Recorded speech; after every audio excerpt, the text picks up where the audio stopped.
بسم اللہ الرحمن الرحیم۔ نبی کریم صلی اللہ علیہ وسلم نے فرمایا تھا، اے بنو نجار، تم اپنے باغ کی قیمت مجھ سے وصول کر لو۔ تو انہوں نے عرض کیا کہ ہم اس کی قیمت اللہ تعالیٰ کے سوا کسی سے نہیں چاہتے۔ بنی سام کا ایک شخص تیمارداری اور عدی بن بیدہ کے ساتھ سفر کو نکلا۔ وہ ایک ایسے ملک میں جا کر مر گیا جہاں کوئی مسلمان نہ تھا۔ یہ دونوں شخص اس کا مترادف کے مال لے کر مدینہ واپس آئے۔ اس کے اسباب میں چاندی کا ایک گلاس گم تھا۔ ان حضرت صلی اللہ علیہ وسلم نے ان دونوں کو قسم کھانے کا حکم فرمایا۔ انہوں نے قسم کھا لی۔ پھر ایسا ہوا کہ وہ گلاس مکہ میں ملا۔ انہوں نے کہا، ہم نے یہ گلاس تمام اور عدی سے خریدا ہے۔ اس وقت میت کے دو عزیز عمرو بن عاص اور مطلب کھڑے ہوئے اور انہوں نے قسم کھائی کہ یہ ہماری گواہی تمیم اور عدی کی گواہی سے زیادہ معتبر ہے۔ یہ گلاس میت ہی کا ہے۔ عبداللہ بن عباس رضی اللہ عنہما نے کہا، انہی کے بارے میں یہ آیت نازل ہوئی، یا ایھا الذین آمنوا شہادۃ بینکم، آخر تک آیت۔ ان کے والد عبداللہ رضی اللہ عنہ احد کی لڑائی میں شہید ہو گئے تھے۔ اپنے پیچھے 6 لڑکیاں چھوڑی تھیں اور قرض بھی۔ جب کھجور کے پھل توڑنے کا وقت آیا تو میں رسول اللہ صلی اللہ علیہ وسلم کی خدمت میں حاضر ہوا اور عرض کی، یا رسول اللہ صلی اللہ علیہ وسلم، آپ کو یہ معلوم ہی ہے کہ میرے والد ماجد احد کی لڑائی میں شہید ہو چکے ہیں اور بہت زیادہ قرض چھوڑ گئے ہیں۔ میں چاہتا ہوں کہ قرض خواہ آپ کو دیکھ لے تاکہ قرض میں کچھ رعایت کر دے، لیکن وہ یہودی تھے اور وہ نہیں مانے۔ اس لیے رسول اللہ صلی اللہ علیہ وسلم نے فرمایا کہ جاؤ اور خیلان میں ہر قسم کی کھجور اللہ کر لو۔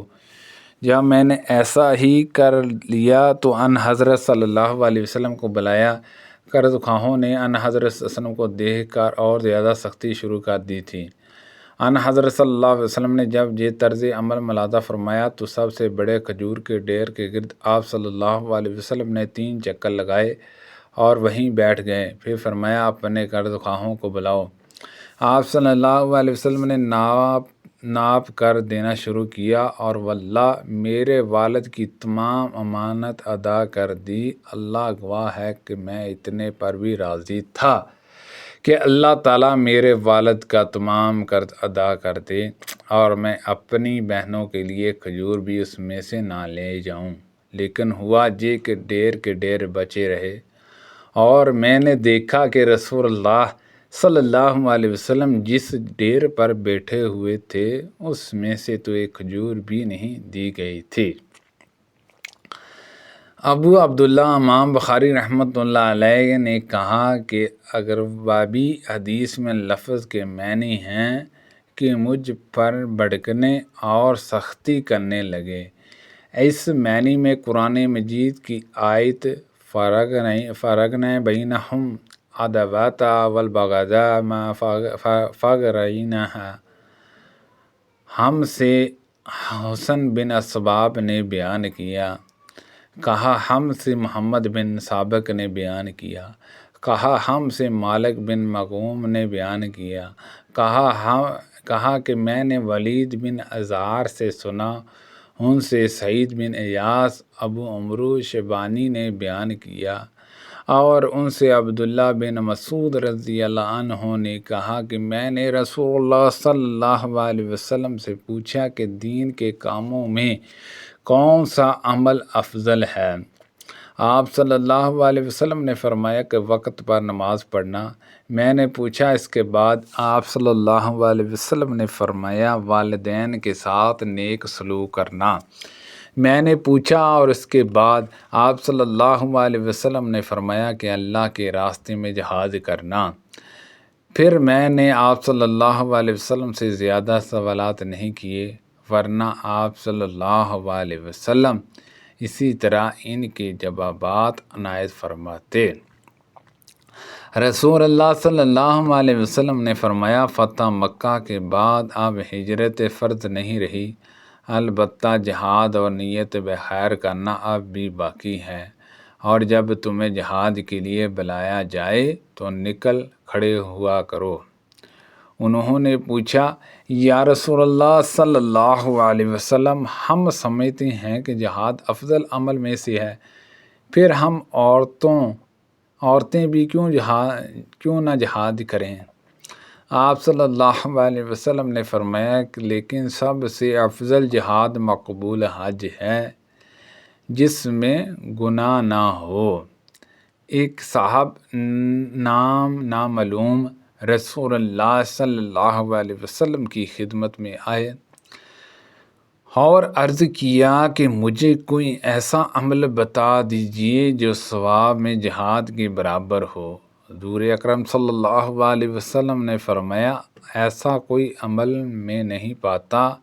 پھر آپ صلی اللہ علیہ وسلم نے فرمایا، کیا تم اتنا کر سکتے ہو کہ جب مجاہد جہاد کے لیے نکلے تو تم اپنی مسجد میں آ کر برابر نماز پڑھنا شروع کر دو اور نماز پڑھتے رہو اور درمیان میں کوئی سستی اور کاہلی تمہیں محسوس نہ ہو۔ اسی طرح روزے رکھنے لگو اور کوئی دن بغیر روزے کے نہ گزرے۔ ان صاحب نے عرض کیا، بھلا ایسا کون کر سکتا ہے؟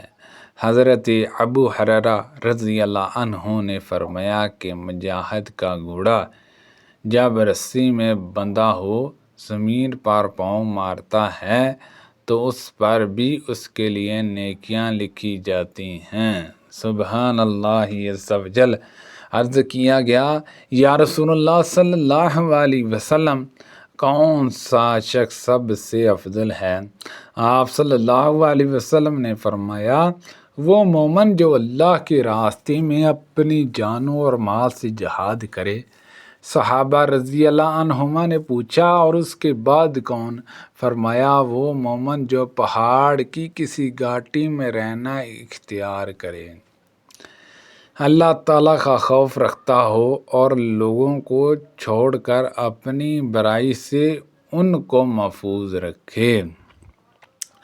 میں نے رسول اللہ صلی اللہ علیہ وسلم سے سنا، آپ صلی اللہ علیہ وسلم فرما رہے تھے کہ اللہ کے راستے میں جہاد کرنے والے کی مثال، اور اللہ تعالیٰ اس شخص کو خوب جانتا ہے جو خلوص دل کے ساتھ صرف اللہ کی رضا کے لیے اللہ کے راستے میں جہاد کرتا ہے، اس شخص کی سی ہے جو رات میں برابر نماز پڑھتا رہے اور دن میں برابر روزے رکھتا رہے، اور اللہ تعالیٰ نے اپنے راستے میں جہاد کرنے والے کے لیے اس کی ذمہ داری لے لی ہے کہ اگر اسے شہادت دے گا تو اسے بے حساب و کتاب جنت میں داخل کرے گا، جہاں پھر زندہ و سلامت گھر ثواب اور مال غنیمت کے ساتھ واپس کرے گا۔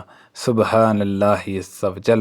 اللہ پاک سے دعا ہے کہ اللہ پاک ان حدیثوں پر عمل کرنے کی توفیق عطا فرمائے۔ اللہ پاک ہم سب کو صحت و تندرستی عطا فرمائے، آمین بجاہ النبی الامین۔ صدقہ جاریہ سے دوسرے لوگوں تک شیئر کیجئے۔